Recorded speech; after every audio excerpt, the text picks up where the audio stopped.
All right, excellent afternoon to all those who are watching us across the states in Nigeria. So welcome, welcome, welcome, welcome. Women are the real architect of society, and strong women don't have attitude. We have standards, yes, and don't think about making women fit into a particular world or think about us in a world that we women have to be second guessed any which way. But again, I say welcome to another interesting episode. You understand why I have to do that kind of opening as we forge ahead on this show, knowing that today is the main day of the event of WIMBIZ. Again, I remain your convener, Atanda-Owo, and I have the real talkers on the platform. Damilola, how you doing? It's as if we're in sync. I don't know whether this is Bongondi or wine or but it's in the same family of purple. Family of purple. Yeah. Like, you not begin to hear colors, onion, purple, magenta, mauve, onion, hey, purple. it's still. I mean, you can. They're cousins. Yeah, they're family. Guys, how you doing? I'm fine, thank you. You look very pretty, amazing. WIMBIZ woman. As always. Can I be babe? No, you can't be baby girl.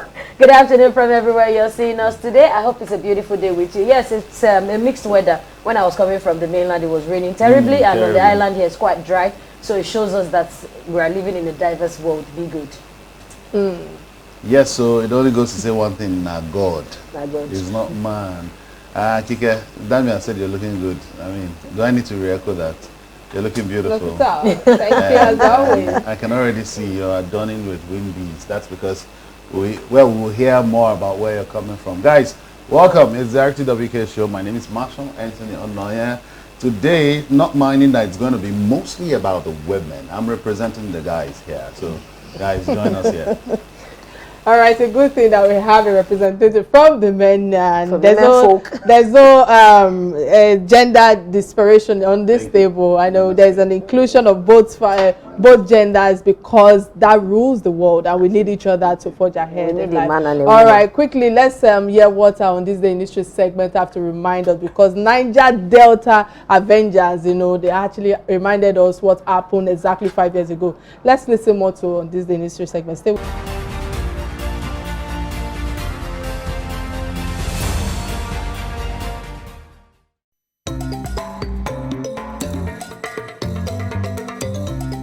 On this date in 2017, exactly 5 years ago, a Nigerian militant group whose attacks on energy facilities in the Niger Delta helped push Africa's biggest economy into recession said it had ended its ceasefire. The Niger Delta Avengers announced a halt to hostilities in August 2016, although they carried out attacks in October and November 2017. However, the group said on its website, Niger Delta Avengers ceasefire and Operation Red Economy is officially over.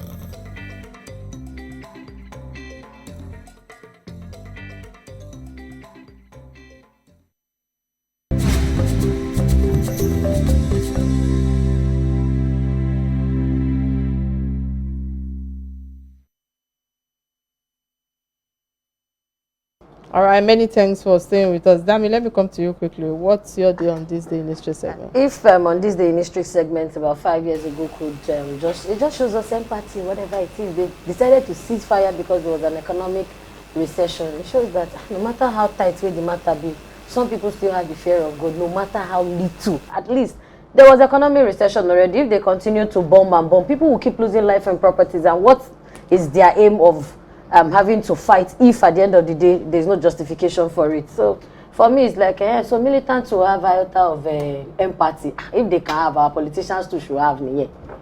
That's my take.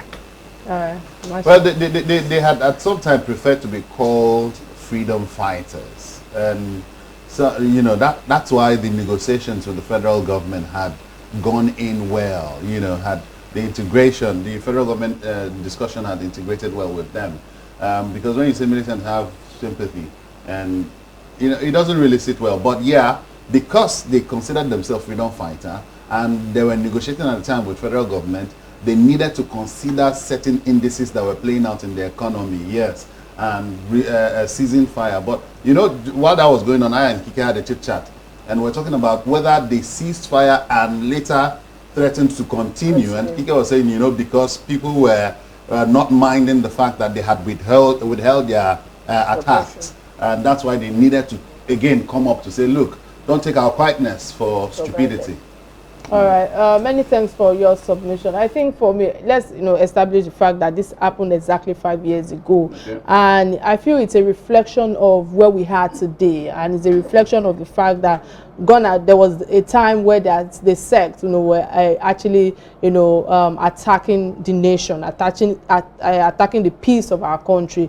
If you look back today, yes, it was actually a division of people that were attacking us. Now, what are the division of people that are attacking us? Is Boko Haram.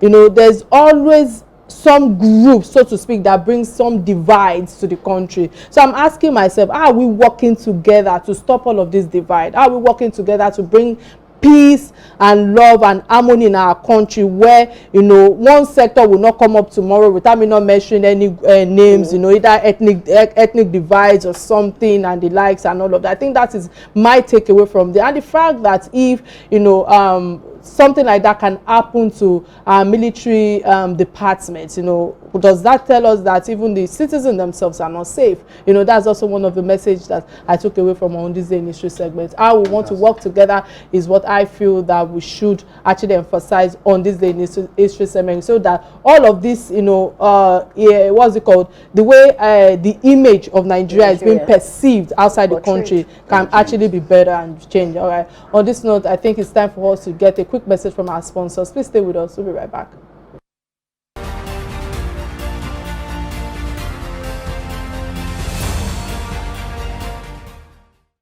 All right, many thanks for staying with us. If you actually listen to my intro, you will hear that I'm talking about WIMBIZ. Speaking about women in Nigeria and their impact on global scale, one organization can't be too far from mention, and this organization is the Women in Management, Business and Public Service. They have been in existence, marking a tremendous difference for women for over 21 years. And today marks the 21st anniversary of inspiring women to achieve professional development and to achieve entrepreneurial exploits, public sector initiative and community development endeavors. They have built a sustainable platform that enlightens and empowers women to achieve career, business, and of course public sector leadership. And on the show today, Real Talk with Care will be having a live coverage of the 21st year anniversary. But it's important for us to let's use the opportunity to congratulate the new members of the board of trustees for WIMBIZ. I want to use this opportunity to say congratulations to Mrs. Bisi Adeyemi, and congratulations to Dr. Olubumi Talabia Bodere, who is also an executive and a personal mentor of mine, of course, and I also want to say congratulations to Mrs. Chioma Afe of Access Bank, and our dear Igovri and Mrs. Adekwite. These are women of value, let me describe them like that, and a long-standing executive directors of WIMBIZ. They have made their impact in terms of professionalism and all of that, and a whole lot of them who are I would say they're commendable in terms of being a new member of the trustee of WIMBIZ today. I think at this juncture, before we connect to some of the clips of the event that took place this morning, I think I would like to come to you, Damilola, quickly, knowing that you're a woman and there are quite a number of platforms out there, who are showcasing women without us not, pushing the men aside, and all of that. We know that women, when it comes to politics, we don't have enough inclusion from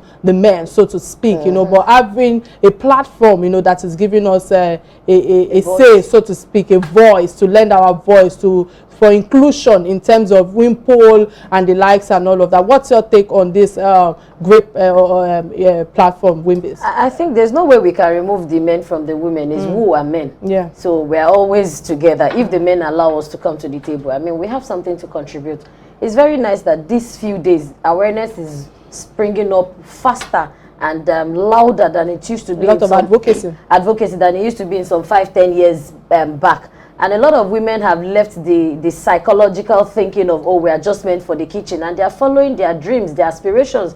Women also want to inspire. We've had the first black woman who was the first person to buy a car. The women have been presidents in different countries, and so to speak. So I think that going forward, the men should also create more seats for us. We are not in a competition. We are not in a power tussle. Not at all. It is who are men. So the men cannot even stand alone themselves. Just imagine a world of only men and there are no women. I don't think that it will even look good. Who even bets the men? The women. Can you really emphasize on that? You understand? They can't even do without the women. The question is, I think, let me just to add to what you've just said. I just feel that it's time for the men to understand that they actually cannot even do without who is the nation? Is the nation referred to as the women. And I feel that without, she, and I feel that without women, I really don't know where the men are. And I don't know why they just feel threatened. Yes, I'm saying it, they feel threatened. And there's nothing wrong. Yeah, there's nothing wrong actually, in terms of, constructive activism. I think it's important for us to keep it. Let's show some clips of the event. Stay with us right now.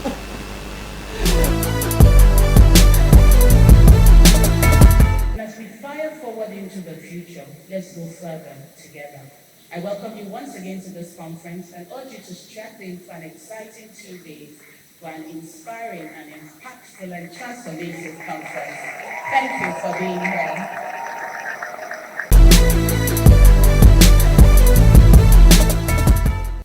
You have been come a long way. 21 years. I was just telling someone this morning. A child of 21 years has grown, has finished a degree. So, but some of them are probably married.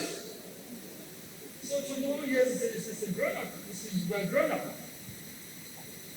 This is because WIMBIZ has been focused and disciplined while maintaining the limits of making a difference in women. We remain focused and disciplined. No distraction. I believe that we are ready to hand over. We heard about it. To a new and younger generation. Because that's the whole essence. Considering the well-articulated thing. Firing forward. The future in focus. Please join me as we heartily congratulate the founders again, the transition committee, the management team of WIMBIZ, and the 21st edition of the conference. You agree with me that this is the event called WIMBIZ has become a remarkable platform for accomplished professionals and key industry players, given the opportunity it provides to converge under one roof to exchange transformational and innovative ideas with a view to finding sustainable solutions to issues affecting women. We've done so well. And we thank my colleague in the back and colleague in WIMBIZ. As an organization, with the objective to empower, inspire, and connect women in management, business, and public service, WIMBIZ has done amazingly well in working in line with our objective and even building on it. That's why I'm extremely delighted to identify with the noble initiatives of the organization, which over the years have embraced integrity, professionalism, reputation, commitment, dedication, and so many other things. Know that this is 21st annual conference of WIMBIZ that takes place annually. I know quite a number of notable women are here thus far, but I should ask you, what do you think these women individually will be bringing on board? So I think the first thing that the women bring on board is just being a light for other women. A lot of women don't give themselves permission to do things. They don't give themselves permission. We were talking earlier, you work very hard and you don't give yourself permission to actually come to the conference. You think, I'm so busy, I don't want to get out of work. But I think seeing other women taking that time to come, to listen, develop themselves can be very powerful. I think the other thing that women at this conference, especially those that are sort of speakers, supporting it in one way or the other, are doing is that they're sharing their stories. And then they're inspiring other women. they're also advocating. One thing we ask everybody that comes to the conference to do is, don't just make it a 2-day thing. When you get back into your life, whatever that life is, remember what you heard and continue to be that advocate for women. And that's essentially what the women do. Fantastic. So, faring forward with the future in focus, I know that this theme resonates with quite a number of women across globe. So, I must ask you, what are your own expectations for women, for Nigerian women all over the world, and also especially with the fact that election is around the corner? I feel that what's your take thus far with the inclusion of women in the coming 2023 election? So I'm a little disappointed. And so I don't think there are enough women. I always say that when you look at demographics, women account for slightly more than half of Nigeria's population. So I expect to see slightly more than half of women represented across all the various levels of governance, and that's not the case today. And when I also look at a lot of the electioneering, and so my expectation is that in terms of firing forward, I really want women, and I'm not now talking about those that are running. I think the women who have put themselves forward, there should be the understanding that we are one party. We are a party of women. It's not about any of the other parties, it's about women. And we need to collectively support any woman that has been put forward, because they need the support and we need them there. And if we don't support them, how can we expect the men to support them? So my expectation and my heartfelt plea is, please put aside party politics, put aside religion, ethnicity. Wherever you see a woman on the ballot box, please bring it in your heart, support her. When you see women who are campaigning, come out and support them. If you can support through your time, through money, through your intellect. If you think that the woman's manifesto isn't great or she's not doing the things you think she needs to do, come up, instead of criticizing her, put your hand up and say, can I work with you on your campaign? Can I help you be better and do better? Because a win for her is a win for all of us. I must ask you, with all that have been shared thus far with this annual conference being the 21st annual conference of the year, I believe this organization is for women and their future. For those who are here today or for those who are not here today, what other ways that they can be of added value to them based on what is going on today and how they can subscribe? I know all is full today, people can join virtually, but what should people be looking forward to with all that have been shared thus far? So they should go to all our social media platforms. We're on Facebook, we're on Instagram, we're on Twitter, and we're on LinkedIn, and all of the content that's been shared here today will be available on this platform. But more importantly, we have an app. We have the WIMBIZ app. So they should go to the Apple Play Store, download it, and then all the material for today and tomorrow, we're here today and tomorrow, will be on the app. So I encourage them to do so. And to also join WIMBIZ. It's not sustainable to just watch and see and listen and not be part of the family. So I encourage them to also become associates, because that's one of the ways they can actually, step up in their careers or their businesses or even in politics. Fantastic. Yeah. Talking about politics, I know that I interviewed Ngozi a few minutes ago, and we really emphasized on women in terms of inclusion in the political scene. Absolutely. But there's a rundown of programs, that includes a roundtable discussion and all of that. Who are the speakers for today that you feel that in terms of what they'll be bringing on the table, what should they be expecting from today's So we're going to have a round table. We're going to talk about politics and how everybody should be involved. We have Banky W as one of the speakers on the panel. We also have one of the gubernatorial aspirants, in Lagos State on the panel. But essentially, all our speakers are carefully selected, and they're all going to speak to particular issues that touch every one of us: politics, inclusion, women in leadership, and involvement in all that we do as a nation. So what key factor do you think, what key aspect do you think that people should be looking forward to in terms of lecturing today? I know there are quite a number of people talking about quit or no quit, debate and all of that. Aside, exactly. Tomorrow is going to be the big day. Tomorrow. It's tomorrow. Okay. Usually the debates during the conference is one of the highlights. For me personally, it's always a highlight. So this year we're talking about the Great Resignation. to leave or not to leave, more or less the jackpot syndrome.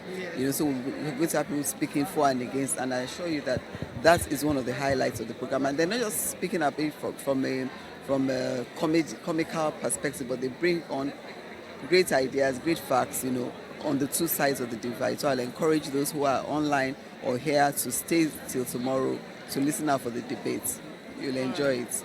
It's been 21 years of inspiring, empowering, advocating for and connecting women to attain leadership positions. This particular conference is very significant for us because after 20 years, all our founders have stepped down. They have handed over the baton to the next set of board of trustees. So as an organization, we are firing forward because we are seeing our future in focus. Yeah, one of the women behind WIMBIZ that people can reckon with because you're a voice to reckon with. But with all that you've shared thus far, I know that we have quite a number of notable women from all walks of life when it comes to notable women in business, management, and public service and all of that. So an event of this nature, 21st annual conference, yes, we have new board of trustees, which I know that these people are women of substance and value. But from your own end, what would it be that they are bringing to the table all across Nigeria, and what are the would I say benefit that individual thus far that have made you made the organization, so to speak, to pick these valuable women? They're bringing professionalism, number one. They have excelled in various areas and sectors that they are serving. They are bringing integrity, which is critical to our brand, even as an organization. They are bringing selflessness. You cannot work in WIMBIZ if you are not a selfless person. They bring passion, because passion is a core value. It is what is a fuel that drives things. They are bringing teamwork. We are a team-spirited organization, and the truth of the matter is that at the end of the day, collectively, we are ensuring that we work united as one team in a leadership capacity. We are in Nigeria, right? Right here in this room, how many powerful women have you seen? Amazing executives. Let's talk about banks. How many MDs of banks are there today? GTB, First FCMB. So many banks have elevated ladies. So these are financial institutions as the CEO. So I think that the phenomenon of whether this is Nigeria and we don't accept women at leadership doesn't exist. Maybe politically, we don't see enough women in leadership. I think that's where we should also push, because the politicians have an effect on policy, and policy affects business and government. But I think in the private sector, we have certainly embraced the role of women in leadership. Politics has been, it's almost classified as a no-go area for women, but we've seen more and more women become members of House of Reps, deputy governors, senators, etc. So they've been successful, they can continue to be successful, and we should push. And women should come out there and actually seek for votes. Women always bring a different perspective to a debate. Sometimes when too many men are in the room, egos get involved. So a woman calms the temper, brings a different, fresh perspective. So I'm all for gender inclusivity. There's always a different perspective. I think that's the first thing. I believe they bring competence, they bring loyalty, they bring perspective. And I think sometimes as men, we may be quick to make decisions. So a woman said, have we thought about the risks? Have we evaluated every single transactional risk? Have you thought about this? Maybe some softer issues that we may have missed. So that's the value that women bring every day to the board. It's been 21 years of an exciting journey, 21 years of greatness in many ways. We're so grateful to our founders who started this transformative organization over 2 decades ago. Today, as you saw, there was a handover to the next guard, the new brigade, to move it forward into the future. But so many women have been impacted by WIMBIZ. We've had programs and seminars and conferences over the last 21 years that have impacted well over 300,000 women. We've got an associate database of 1,554, and it's just getting better. So we're upping the game and moving it to the next level. And today, a new board of trustees was inaugurated. So here's to the next 20 years of the WIMBIZ journey. Super happy and super grateful, that the vision and mission of WIMBIZ is being actualized. The mission is to be the catalyst that elevates the status of women. Successes recorded, absolutely, because we have seen more women on boards than ever before. Just recently, 8 women are the MDs of banks in Nigeria. It's the first, okay? 8 women sitting as MDs of banks on different sectors as well. In corporate organizations, we're seeing a better representation, and in politics, which was my clarion call today, to say we want to see more women in politics, because when women are at the table, when women are in governance, when women run a nation, like we saw with the COVID pandemic example, and the countries where women leaders did far better, then the world is better, then our nation is better. So we're super happy at what WIMBIZ has been able to achieve, and we can actually point, there's empirical evidence that abounds as to this is what has happened here. This business has scaled up in that direction. Someone was encouraged to go into politics, like I always talk about her, Mrs. Adiola Aziz, who's the SDP candidate for the House of Reps in Ogun State. She's formidable. She will make a difference. So where the WIMBIZ woman has had an opportunity to showcase either in whatever sector, in business, in public service, in governance now and all of that, there is a difference. So successes, absolutely. But we're not resting on our oars. We know that we can do far better. And so within the next 20 years, watch out for WIMBIZ. And WIMBIZ is actually doing a whole lot. So our 4 pillars in WIMBIZ are inspire, empower, advocate, and connect, okay? And all the programs and initiatives we have fall underneath that. Now, under inspire, something that we do as WIMBIZ and we've done for many years is the winning without compromise, WIWIC, okay? That's one of the things that we do as a program, where we go to universities, to secondary schools, and we catch them young, to answer your question. Something else we also have is the Big Sister program. I particularly love that. And just like the name connotes, Big Sister. So we're big sisters to the little ones, the young ones in primary, in secondary, in the university. We reach them with the help sometimes of other organizations or well-meaning individuals, and we encourage them. We try to bring out the best in them, talk to them about career, talk to them about living right, talk to them about ambitions and goals, and encourage them to be the best version of themselves. So WIMBIZ has always done that, the Big Sister program, the Winning Without Compromise on campuses and different areas. So that we've been doing, but of course I'm sure we're going to do even better. For us, it's just the beginning. We've only just started. We'll always continue to do far better at every point in time.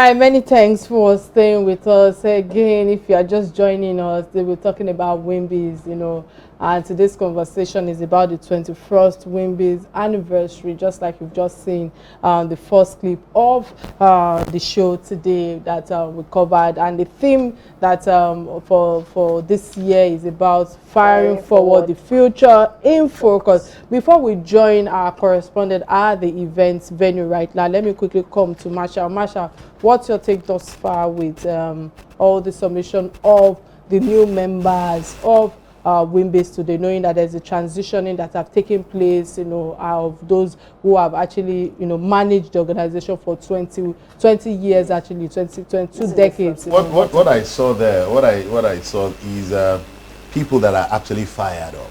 They've seen what their predecessors have been doing. They've seen the antecedents that has been laid before them.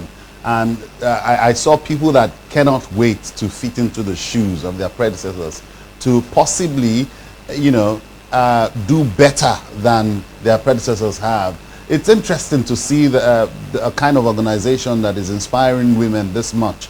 Over the years, we've longed for organizations and establishments that would inspire women. And then WIMBIZ seems to be doing a whole lot of that in different folds. And, it's a thumbs up. I see WIMBIZ going places in their projection is 20 years. In the next 2 years, this new administration is going to do exploits, great ones. Fantastic. Many thanks for that. Let's quickly connect with our correspondents at the events right now. Fred, are you there? Fred, can you hear me? All right, while we're trying to wait My name is for can you the hear me, lawyer and Fred? the lead counsel at Business Legal Practitioners. Yeah. Okay.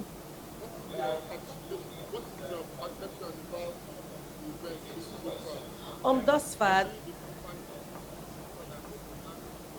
of people. Yeah, yeah. So far, so good. It's been a very enlightening and interesting event.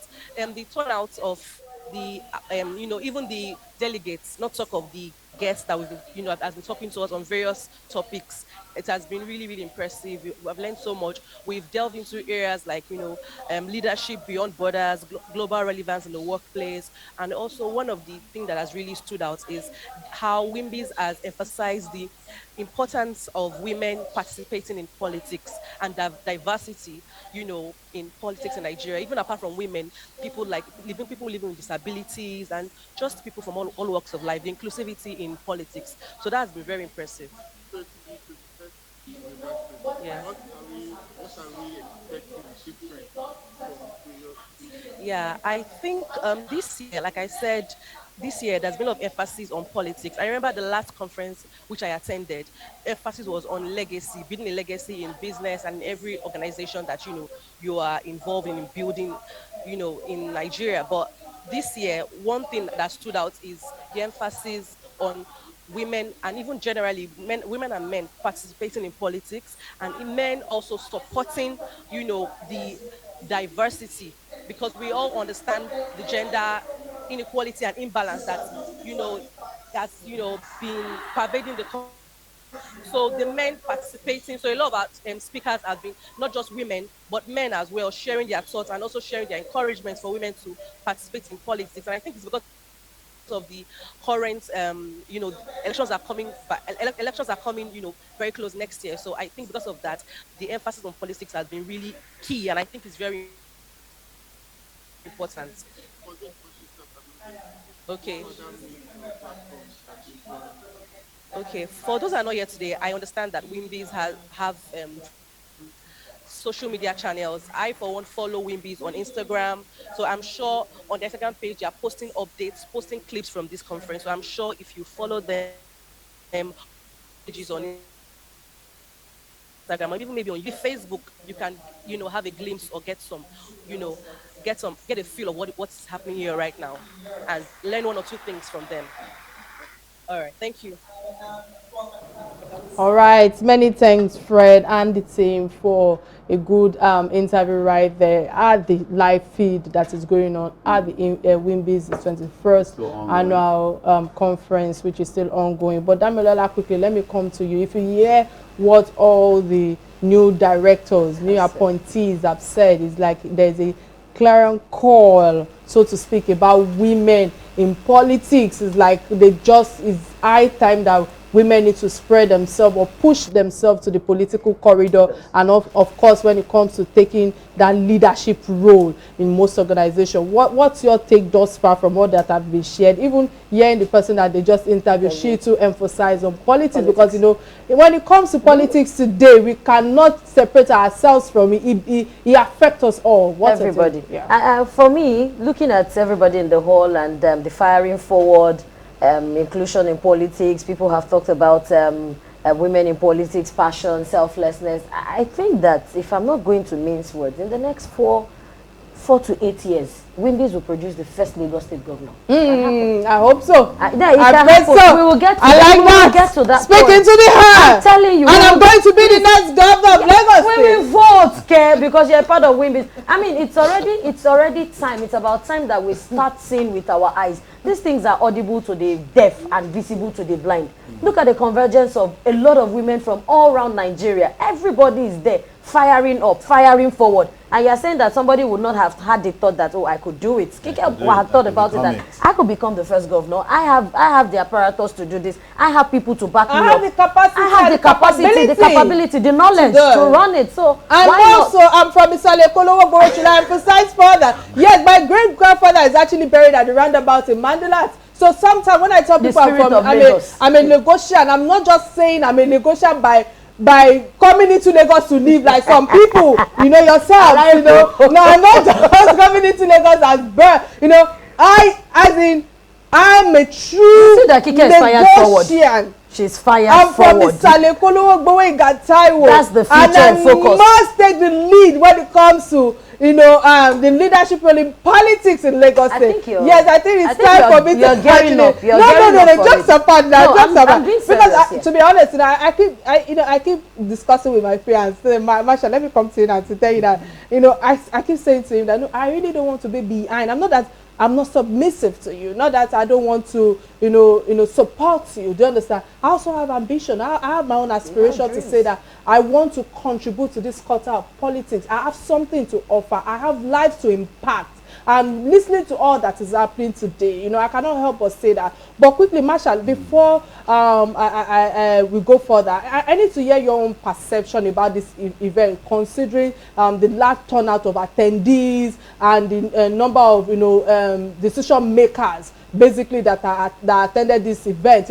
Sometimes you look at the people who have attended. We have the likes of Bukola Saraki too that is coming. There's a lot of debate and quiz that will be ongoing. What's your take thus far as a man? Also seeing that the new appointees, the new trustee, we have men on the board now, not just before where you have women and one man who founded. In fact, they said it was a man that founded WIMBIZ before the other women. What's your take in terms of how we women have actually given you guys a table to come and contribute, and you guys are still not really embracing the women? What's your take on this? Look at it. Guys, I really had an answer, but with that last bit of the question, she knocked me off. No, let me backtrack to the point where she was asking about, men and their attendance. I say people like to latch on to success. And when you hear something is a success and it's a rolling ball, you have no choice but to, join the bandwagon and roll with it. WIMBIZ is a rolling ball that is going to snowball or spiral into something very big. It is already so big as it is, and little wonder why they will invite people like, the likes of the names that you have mentioned, Bukola Saraki, and they wouldn't come. They would certainly come because they want to get associated with success. So I don't see the man from wherever that would be invited to come and be part of WIMBIZ that would not be part of it. Fantastic. So when you ask me questions about the attendees from everywhere, WIMBIZ has got the power to bring them in. Yeah, fantastic. And I know that the kind of impact that the men who are also part of the trustee right now is going to be bringing is going to be awesome, because I see these women or these people as a group of, how will I put it now, professionals, and I feel that in most organization or in most initiative or project that you see today is about lack of professionalism that they bring on the table. But when you see people who are coming from different sectors who have actually, made an impact in their organization, definitely you should expect nothing but success. From their end. On this note, I think that we'll just be wrapping up quickly before we go back to the live feed. But let's quickly touch on our this day industry segment. But before we touch on our this day industry, our trending, let's go on a quick break to get the word from our sponsors. Stay with us. We'll be right back.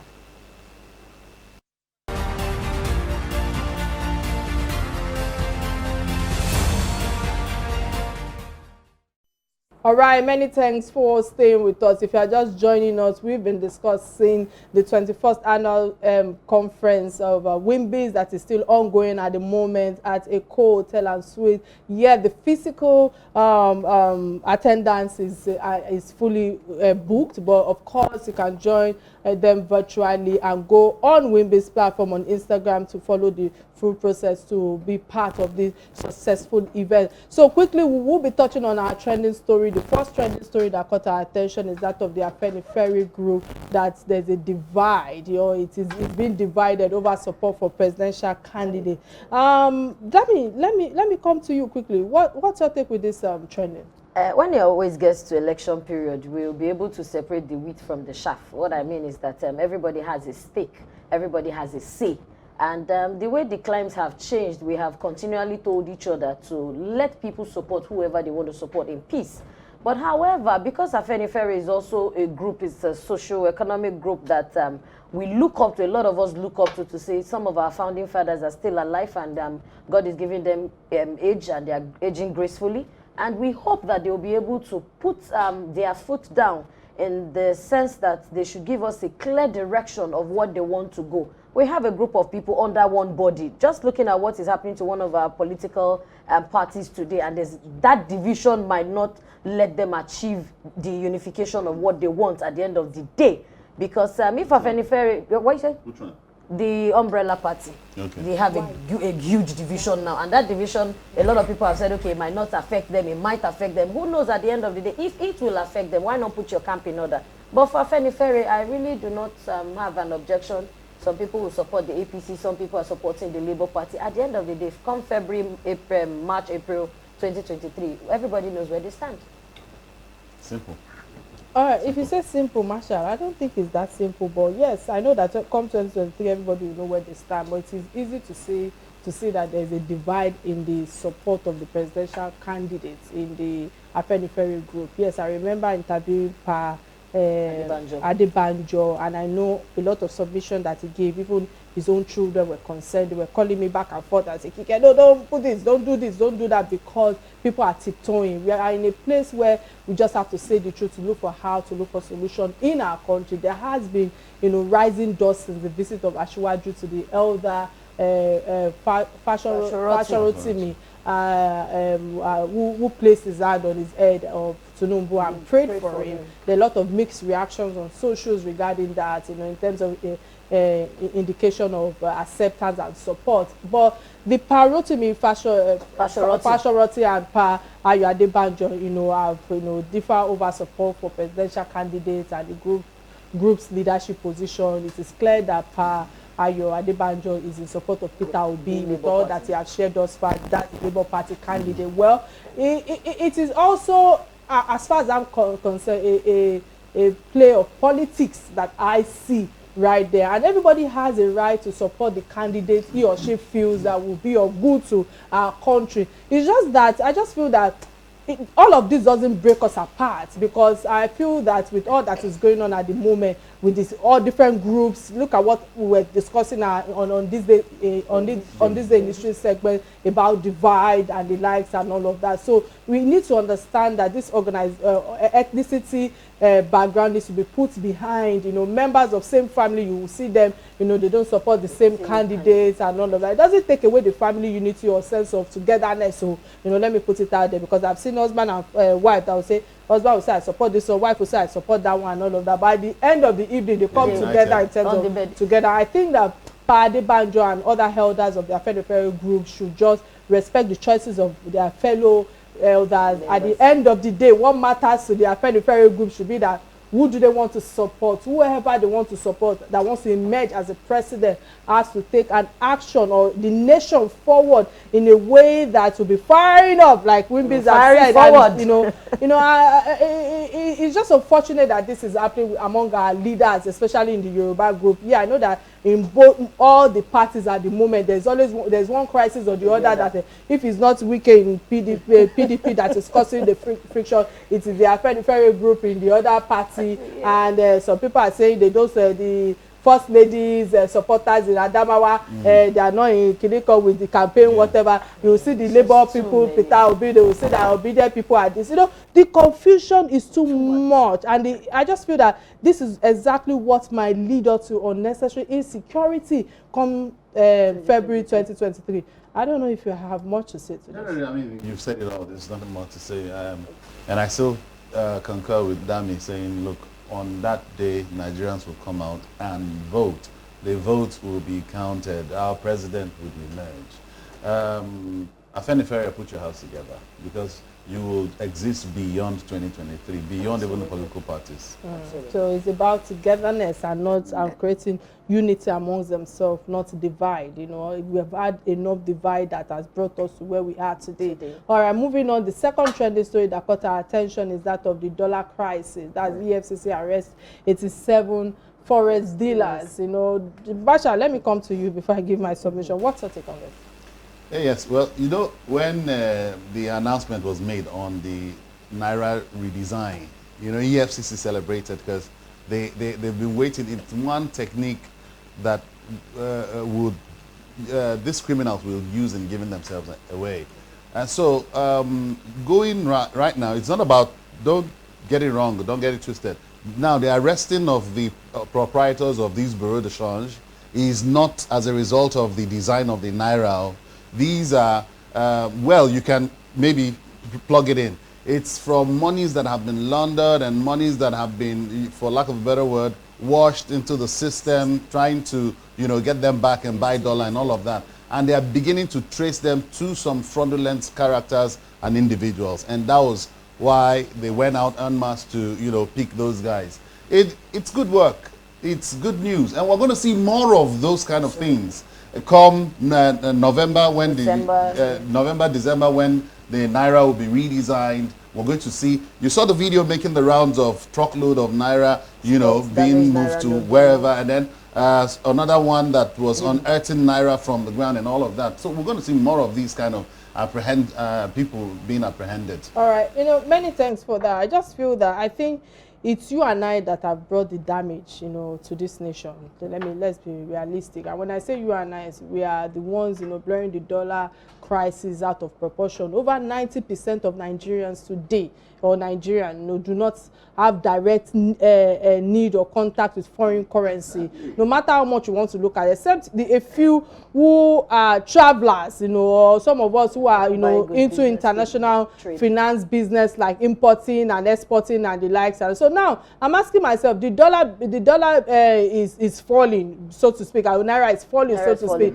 You know, it's falling in value. But this, our economy is bad at the moment based on the decision of the kind of leaders that we have. So we don't use dollar to buy rice in the market, Marshall. We do not use dollar to buy fuel at the filling station. Absolutely. So I'm asking myself, why is CBN doing the things that they are doing? And I feel that Nigeria should understand the simple economics of demand and supply, you know, of all that is going on at the moment. The more demand for dollar, the higher its value, and that is exactly unfavorable to our economy and the citizens. So secondly is the fact that I feel that the forex operators and the bureau de change people have the share of the blame as well, aside we pointing fingers at the government or CBN. I feel that these are people who, you know, in terms of financial crimes, in terms of Yahoo boys, fraudsters, you know, they use them a lot to, you know, to launder, move funds that are untraced. So even government officials use them to launder money as well. Let's keep it real on this platform. So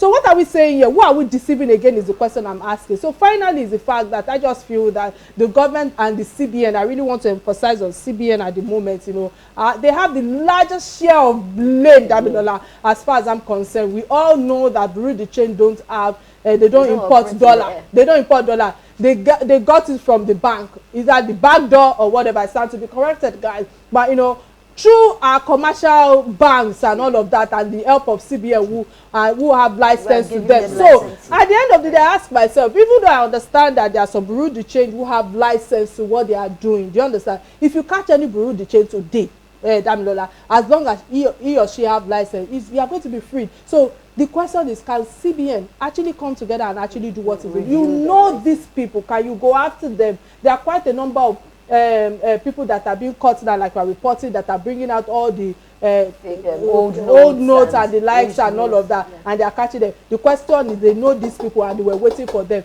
There's one governor, I don't want, or a senator rather, that was caught also in Abuja that had 350 million. I was saying to my fiancé that that's small in the question of things. They know where this money is and they can actually trace people. Maybe in hindsight, I feel that maybe CBN could be right by bringing in these policies to show that they want to change the notes, you know, so that this money can actually come back to the system. But how long will you continue to have leaders who are greedy, who do not have empathy on the citizen, despite the fact that they are vying for a position, but they do not add impact to the position they are all in the name of. Yeah, go ahead. Should I be honest with you? I know somebody contesting for one of the political seats, and as I speak today, he's owing some of his salaries about 4 months, and he's campaigning. He's withdrawn their staff boss, he's withdrawn their emolument, and he's taking it to his hometown to campaign. Now, do you think his employees will pray for him to win?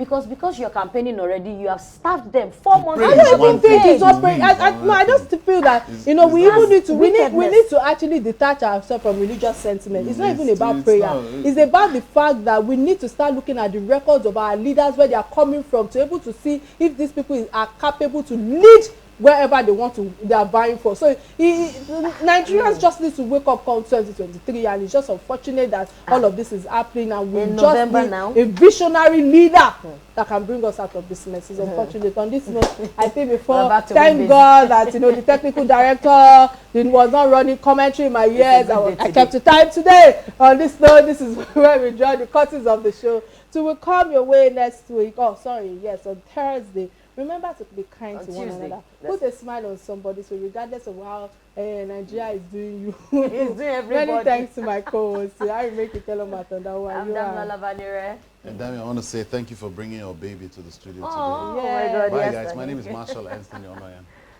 Bye.